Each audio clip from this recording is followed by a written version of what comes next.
Aí. Ô pessoal aí, Era pra ter filmado ele mentindo, né? ô pessoal de todo o Brasil aí, eu tô aqui. Tá limpando os matos que já tá limpo.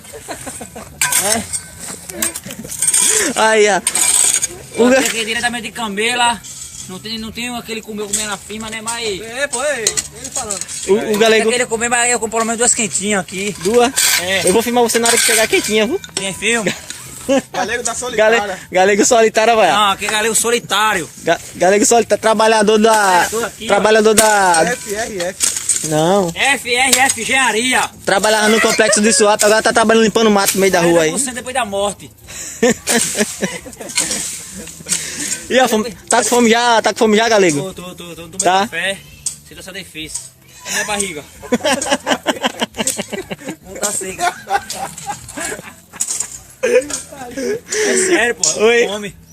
Trouxe um biscoito, mas eu acho que não vai dar conta não. A galera do pânico tem que chamar ele de novo, porque o bicho tá com a barriga na miséria aqui, viu? Faz plantação a verme. Oi. Acabei de tartaruga, acabei de tartaruga. Por que cabeça de tartaruga, galego? Porque é assim, amassada aqui e pulada pra fora.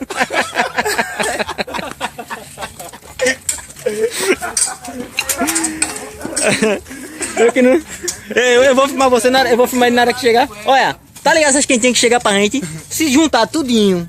E ele come sozinho, pô. Eu como, tá doido, pô. Não come? Como não, como não. Não come?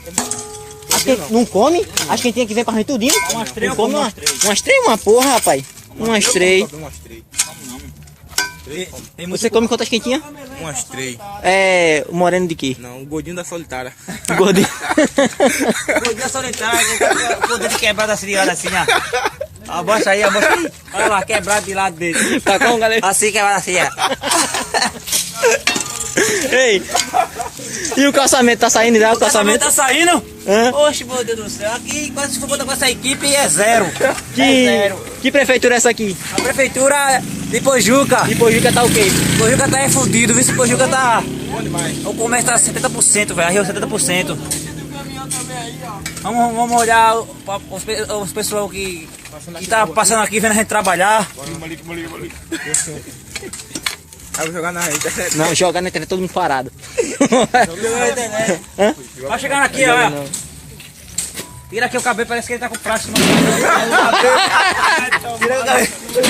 Olha, tem até o vídeo dele esperando o produtor do Pânico na pista de swap. Aí quando o cara chega, ele chega, vai lá. Aperta na mão.